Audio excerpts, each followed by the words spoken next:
Isang magandang gabi po sa inyo mga ka-PCF. Ako ang inyong narrator dito sa programang ito at ngayong gabi ay meron na naman po tayong isang nakakatakot na kwento na base po sa tunay na karanasan ng isang pamilya. Pero bago po tayo magpatuloy mga kaibigan, inaanyayahan ko po kayo na mag-subscribe sa aking channel nang sa gayon ay updated po kayo sa mga bago nating upload. At siya nga pala, ang nakikita niyong mga video dyan sa ating screen ngayon ay hindi po yan AI mga kaibigan. Ako po mismo ang kumukuha ng litrato at yung mga time-lapse na mga video na ginagamit ko dito sa aking programa. Kasi napagkakamalan na AI daw. Actually itong channel na ito, bagong gawa pa lang. Nag-apply ako sa monetization sa super chat lang yon, no, mga kaibigan.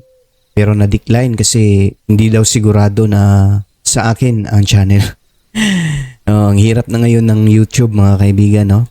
Pati yung mga gawa ko, yung mismong ako ang kumukuha ng mga video ay napagkakamalan pang hindi sa akin. So, ganun pa man, tuloy pa rin tayo dahil nasa mundo tayo ng entertainment. Hilig natin dito mga kababalaghan mga kaibigan. So, without further ado, ayan, magsisimula na po tayo sa ating nakakatakot na kwento. Ang kwento nga pala na ito ay pinamagatan natin ng mga bata na ligaw or niligaw ng aswang sa bundok ng Naga. So ito na po. Ang kwentong ito ay hango sa totoong buhay. Isang nakakalungkot na kwento. At base po ito sa totoong karanasan ng isang pamilya na magkakapatid sa aswang. Ayon sa kwento ng matatanda sa lugar, ang probinsya ng Naga ay talamak ang aswang, pero sabi nila, mas mabuti pa umanong magkaroon ng kapitbahay na aswang dahil hindi sila nananalo ng kapitbahay. Ngunit totoo nga ba ito?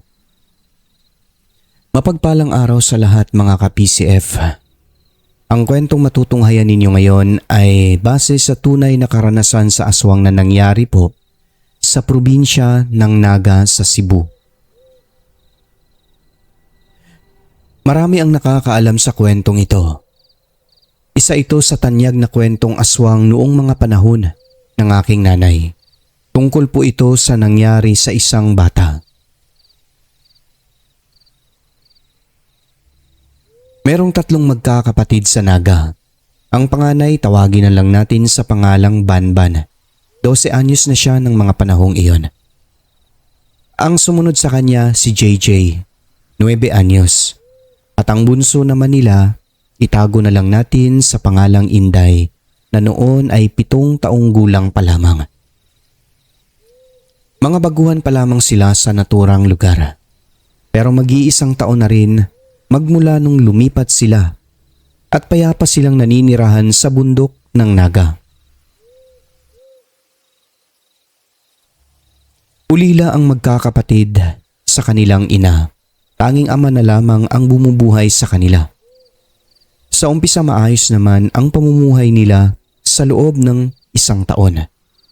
Sanay sila sa tahimik pagkat bundok din ang dati nilang tinitirahan sa lugar pa ng nanay ng mga bata. Ngunit ang akala nilang payapang lugar ay magiging mitya pala ng buhay ng isa sa miyembro ng pamilya. Isang araw, Sir Alex, 2:00 ng hapon, inutusan ng tatay si Banban na magtungo sa sentro upang mamili ng mga pangangailangan nila sa kanilang tahanan doon sa bundok. O anak, ito yung pera. Siguraduhin mo ang bigas at nang makatikim na naman ulit tayo ng palay na bigas. 5 kilo ang bilhin mo. Opo tatay. At nga pala, isama mo ang kapatid mo dahil kailangan ko tapusin ang aking pag-uuling sa gubat. Kinakailangan kong magmadali kasi mukhang may paparating na malaking ulan sa mga susunod na araw, anak. Opo papa. Sige na, umalis na kayo at nang hindi kayo magabihan sa daan pagka-uwi. Pero pa, kailangan ba sumama ni Inday kasi mabagal maglakad eh. Baka po mas lalo kaming magabihan. Isama mo siya anak. dahil walang makabantay sa kanya dito. Hindi ko siya pwedeng isama dahil marami akong gagawin sa bukid. At kailangan kong magmadali bago pa ako abutan ng ulan. Bunso Inday, bilisan mo maglakad ha para makauwi agad. Bibilhan ka ng tinapay ni Kuya. Opo Papa, yehey! Bilhan ako ng tinapay. Sagot ng bunso nilang kapatid. Napakamot na lang si Banban kasi kailangan talaga isama yung kanyang kapatid. Masaya naman siya na isinasama niya ang kanyang mga kapatid sa tuwing pupunta sa patag. Pero ng araw na yon, matamlay ang pakiramdam niya. Parang iba daw. At yun nga, sobrang saya ng bunso nilang si Inday. Ang kanina'y nakasimangot na bata ay bigla na lang nakangiti at naging magiliw ang kanyang mukha nang malamang isasama siya at bibilhan pa ng tinapay. Dali-dali na umalis ang magkakapatid. 3 sila. Sa layo ng lugar nila, kulang-kulang 2 oras ang lakaran. Ang daanan nila ay makipot. Pangtao lang talaga ito. Walang kahit na anong sasakyan ang pwedeng makaakyat sa lugar nila. Narating na nila ang sentro at agad na namili ang kuya ng mga inutos ng kanyang tatay para sa kanilang tahanan. Napakasaya ng bunso dahil nasa kamay na nito ang tinapay na paborito niya. Ganon din naman ang kapatid niyang isa. Matapos makapamili ay umuwi na ang magkakapatid. Kalagitnaan, nagtataka ang panganay na si Banban dahil kanina pa sila tila paikot-ikot lamang sa kagubatan. Sanay sila sa malalayong lakaran, ngunit dahil mukhang kanina pa sila naglalakad ng walang kasiguraduhang patutunguhan na parang ang layo-layo pa rin nila sa kanilang tahanan. Nakaramdam sila ng pagod lalo na ang bunsong kapatid. Kasi mag-aalas 5 na ng hapon ng mga oras na yon. Ngunit parang ang layo-layo pa rin nila sa kanilang bahay.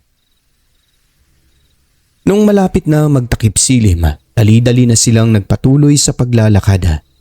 Hanggang sa nasabi ng kuya na mukhang naligaw talaga sila pagkat parang iba na ang tinatahak nila na daanan. Mas lalo itong naging makipot. Hanggang sa may nadaanan silang isang kubo na parang walang tao. Ang kubo na ito ay maliit lang na parang imbakan ng mga pananim sa bukid. Mayroon silang nakitang iilan pa na mga balat ng mais na nagkalat sa labas. Ang ipinagtataka lang ni Banban, hindi nila nadaanan yung kubo na iyon kanina noong patungo sila sa sentro. Isang palatandaan na naligaw nga sila dahil ibang daan na ang kanilang tinatahak.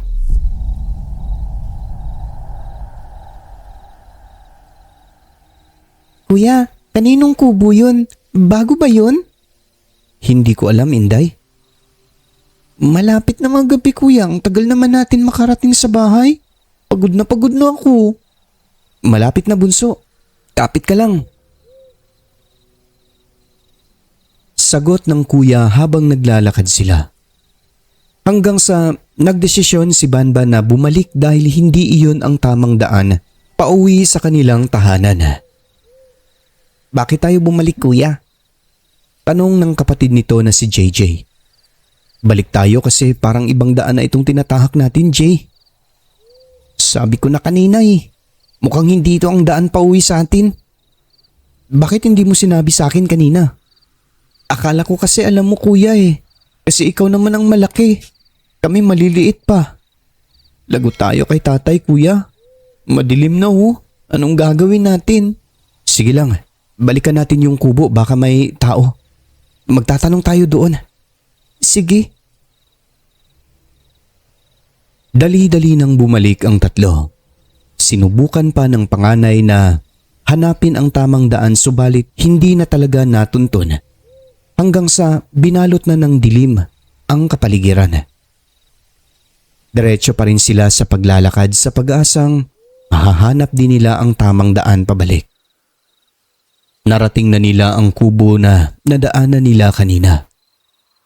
Paglingon ni Banban sa kubo na iyon, may namataan siyang isang matandang babae na abala sa loob ng kubo. Ang dalawang kapatid naman sa pagod ay agad itong umupo sa malaking kahoy na panggatong sa gilid ng kubong iyon. Agad na lumapit si Banban sa kubo at nagtanong sa matandang nasa loob. "Magandang hapon po, Manang. Naliligaw po kasi kami. 3 po kami ng mga kapatid ko. Hindi na namin matuntun ang tamang daan pauwi sa bahay namin eh. Pwede niyo ba kaming tulungan?" "Ganon ba? Kung naligaw kayo, siguradong malayo pa ang tatahakin yung daan pabalik. Siguradong maaabutan kayo ng 9:00 ng gabi bago kayo makauwi sa inyo." "Ha? Ganon po ba? Bakit naman po 9:00? Mukhang maaga pa naman po eh. Gusto pa namin makauwi sa amin dahil hahanapin kami ni Papa. Dapat makakauwi pa kami ngayon. Saan po ba ang daan pabalik, Lola?" "Ang daan pabalik ay yan din yung dinadaanan ninyo. Pero tignan mo naman ang paligid, apo. Madilim na. Wala kang ilaw. Tapos maglalakad pa kayo. Tignan mo ang mga kapatid mo, oh. Pagod sila. Bukas na lamang kayo umuwi. Bukas ng umaga. Dito na lang kayo magpalipas ng gabi sa aking kubo." "Pero hahanapin po kasi kami ni Papa. Siguradong naghihintay na yun dahil wala siyang masasaing. Bumili po kasi kami ng bigas. At kung hindi kami makauwi, mag-aalala po yun sa amin, Lola." "Makinig kayo. Kung uuwi kayo ngayon, baka mas lalo kayong maligaw sa gubat. Baka hindi na talaga kayo makauwi. Kaya dito na kayo magpalipas ng gabi." "Ha? Pero huwag ka nang magtanong." Nagkatinginan ang magkapatid na halatang dismayado sa kuya nila. Alanganin sila na doon magpalipas ng gabi, pero walang magawa kasi nga dumidilim na. At tinatakot sila ng matanda na baka mas lalong maligaw sa gubat, na baka mapahamak lang sila. Kaya nagdesisyon na lamang sila na doon na magpalipas ng gabi. "Bahala na nga to, pero sige na nga, dito na lang muna kami magpapalipas ng gabi sa inyo, Lola. Okay lang po ba sa inyo? Alam ko susunduin din naman kami ng aming papa eh." "Oo naman. Okay na okay sa akin. Hali kayo. Pasok sa kubo. Diyan, umupo kayo dyan. Maghintay lang kayo at ako'y maghahanda ng makakain natin. Sige, dyan muna kayo." Umikot ang matanda sa kubo, doon sa likod sa kanilang lutuan. Doon ay naghanda siya ng makakain. Pagbalik nito, may dala siyang mga karne na ulam. Kaso hindi kumain ng karne ang magkakapatid dahil sa iba umano ang amoy nito. Ilang ulit daw silang inalok ng karne pero hindi talaga sila kumain. Doon ay napansin ni Banban na dismayado ang matanda base sa timpla ng mukha nito sa hindi nila pagpayag na kumain ng karne na iyan. Kanin lang ang kinain nila. Humingi si Banban ng asin para kahit papaano ay may alat yung pagkain. Nagrereklamo din kasi yung bunso nila pero walang asin o kahit na toyo ang matanda sa kanyang kubo. Ang dahilan nito ay minsan lang umano siya pumupunta sa kanyang kubo. Kaya hindi nakadala ng asin. Nang dahil doon, binuksan ni Banban ang mga pinamili nito at kumuha ng ginamos. Yun ang inulam nila at yung bunso naman at kapatid na lalaki na si JJ ay nag-ulam din sila ng tinapay. Ang sabi ng matanda habang nakatayo sa may pintuan na pinagmamasdan silang kumakain. "Magpahinga kayo agad mga bata pagkatapos niyong kumain para bukas maaga kayo." Opo, Lola. Saan po kami matutulog? Diyan kayo sa loob. Kasya tayo dyan, Lola? Oo, kasya kayo dyan. Ako dito lang ako sa baba matutulog. Dito sa upuan na mahaba. Sigurado po kayo, La? Oo naman. Nakakahiya po kasi sa inyo. Ay, huwag kayong mahiya. Minsan lang ito. Salamat sa inyo. Ha? Bakit po kayo nagpapasalamat sa amin? Kami dapat ang nagpapasalamat sa inyo, Lola. Sige, matulog na kayo. Sagot ng matanda sa kanila na nakakalito. Matapos nga makakain ng hapunan ay nagpahinga na ang tatlo sa loob ng kubo. Sa sobrang pagod ng dalawang kapatid ni Banban, paghiga sa papag ay nakatulog agad ang mga ito. Si Banban naman, di nagtagal ay nakatulog na rin siya. Pero bandang mga 12:00 pasado ng hating gabi, nanaginip siya ng masama. Sa kanyang panaginip, may nakikita siyang mga aso na may dinadakmal na parang bata sa kanyang harapan. Doon ay nagising siya. Humahangos, pawis na pawis at habul ang kanyang hininga. Ilang sandali ay may narinig siyang ingay na parang boses ng taong papalapit at nagbubulungan. Dahan-dahan siya tumayo at sumilip sa siwang ng dingding upang alamin kung sino ito at ano ang nauulinigan niya na uri ng boses. Kakaiba kasi, parang tao, parang hindi. Pagsilip niya sa tulong ng liwanag ng buwan, nakita niyang ang matanda na may-ari pala ng kubo na iyon, pero mayroong kasamang isang matanda rin na buhaghag masyado ang buhok. Nagtaka si Banban bakit may dala silang malaking kawa. Sobrang laki nito na kayang ipasok ang isang buong baboy na malaki. Iniisip niya na may kakatayin siguro ang mga ito. Pero bakit hating gabi sila nag-uusap? At bakit gising pa ang mga ito? Kasi sa mga edad nila na matanda na, dapat nagpapahinga na sila sa mga ganoong oras. Pagkaraan pa ng ilang minuto, nakita ni Banban na habang nag-uusap ang mga ito, tinuro ng isa ang kubo kung saan silang magkakapatid na tutulog.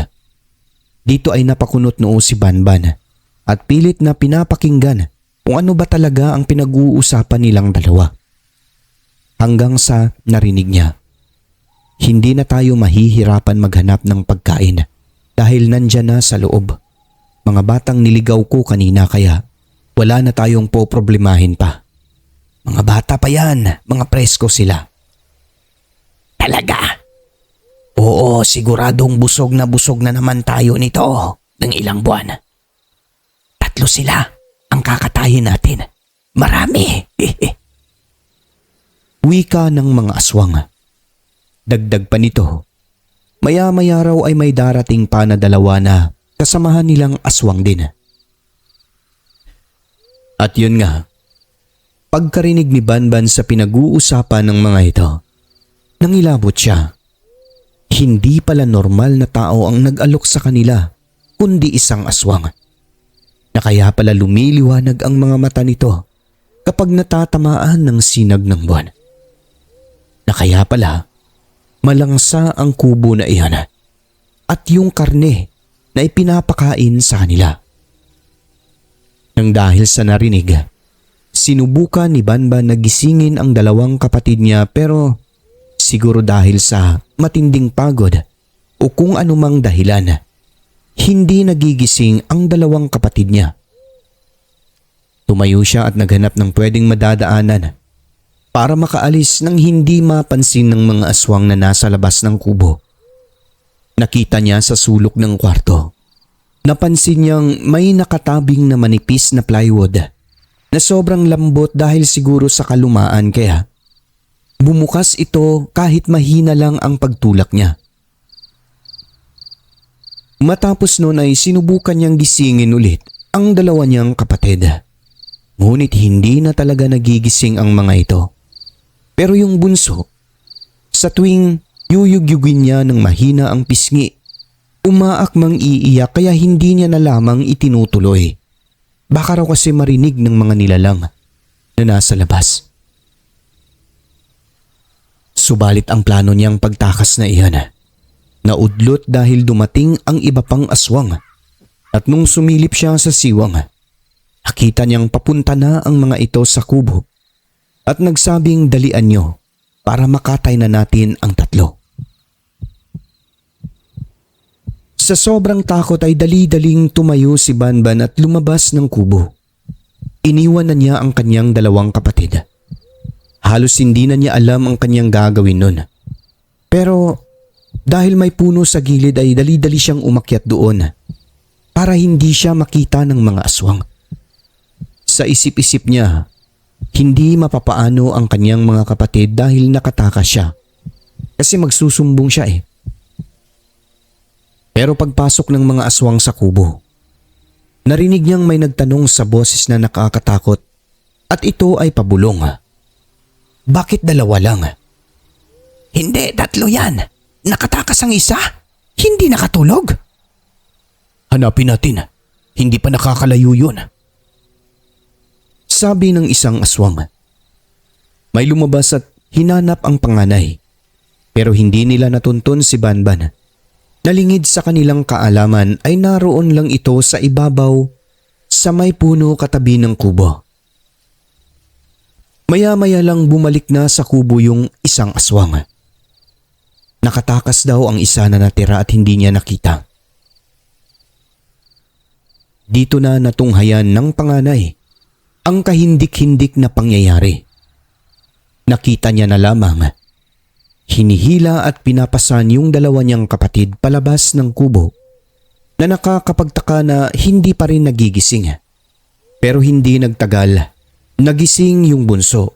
Nagpupumiglas ito. Kaya binusalan ang bibig at hinawakan ang mga kamay at paa. Pagkatapos ay doon na isinagawa ang maitim na plano. Parang mga hayop lamang ang dalawa. Alam niyo yung tinadtad, tapos hinati-hati nila. Hinakain yung mga lamang loob. Habang pinagsasaluhan nila ang dalawang kaawa-awa, si Banban naman ay napaluha na lamang sa ibabaw dahil wala siyang magawa. Nais niya mang iligtas ang mga kapatid. Kaso pag ginawa niya yun, pati siya, madidisgrasya sa kamay ng mga aswang. Nasaksihan niya talaga kung paano hinatay na parang mga hayop lamang ang kanyang dalawang paslit. Nang mabusog ang mga aswang, nagsialisa ng mga ito na may mga dalang karne, hinati-hati. Ang sabi ng isang aswang doon daw ilibing sa bahay nila upang hindi matuntun kung sakaling may maghanap.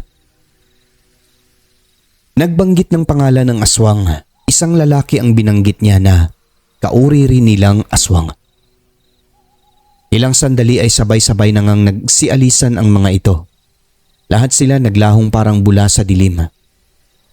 Pero kahit wala ng aswang sa kubo, hindi talaga bumaba ng puno si Dandan. Hinintay niya na mag-umaga. Nakatulog pa siya sa ibabaw ng puno. Mabuti na lang at hindi siya nalaglag. Tumingin-tingin muna siya pagsikat ng araw kung saan banda ang papunta sa lungsod. Umakyat talaga siya sa dulo ng puno. Nakita niya ang mga bahay-bahay sa unahan na maliliit. Sa isip-isip niya yun ang papuntang lungsod, kaya yun ang sinundan niya. Habang tumatakbo, umiiyak, palingon-lingon siya baka may nakasunod na aswang. Wala naman kaya dire-diretso lang ang kanyang takbo. Hanggang sa marating niya ang bahagi kung saan ay meron ng mga bahay-bahay. Nagpasalamat siya, buhay pa siya. May namataan siyang mga nag-checkpoint. Doon siya tumakbo at humingi ng tulong habang humahagulgol sa iyak. Tinulungan naman siya ng mga sundalo at ilang residente na nagturo sa kanya roon. Dinala siya sa presinto ng pulis at doon ay kinuhaan ng detalye. Sinabi niya ang buong pangyayari. Sinabi niya ang kahindik-hindik na ginawa sa kanyang dalawang kapatid. Na ayon nga, pinagsaluhan ng mga aswang at hinati-hati ang karne nito. Agad nilang pinuntahan ang kapitan ng nasabing barangay at binalikan yung pinangyarihan. Hanggang sa nagkita sila ng kanyang tatay na kagabi pa pala naghahanap sa gubat sa kanilang tatlo. Dumiretso na sila sa bundok kasama ang mga taga-barangay, pulis at mga sundalo. Matagal nila bago natunton ang nasabing kubo kung saan nangyari ang krimen. Dahil pag-akyat nila roon ay hindi maturo-turo ng maayos ni Banban ang daanan. Ganun pa man ay natuntun din nila ito pero mga 11:00 na ng tanghali. Naabutan nila ang matanda na nagtusok-tusok ng mga dahon sa labas ng kubong iyon. Naglilinis ng bakuran. Pagkakita ni Banban dito ay umatras siya, umiyak at nagtago. Yun, siya ang aswang na pumatay sa dalawang kapatid ko. Pagkasabi niyang ganon ay agad nilang nilapitan ang matanda na yon at hinawakan. Sa umpisa ay tinatanggi pa nito ang mga nangyari. Wala raw siyang alam sa sinasabi ni Banban at hindi raw niya kilala ito. Tapos unang beses niya lang makita. Subalit halata sa mukha nito na hindi mapakali at nababalisa nang makita niyang umiiyak si Banban na tinuturo siya. Ikaw at ang mga kasamahan mong mga aswang kagabi ang pumatay sa dalawa kong kapatid. Mabuti na lang at nakalabas ako ng kubo.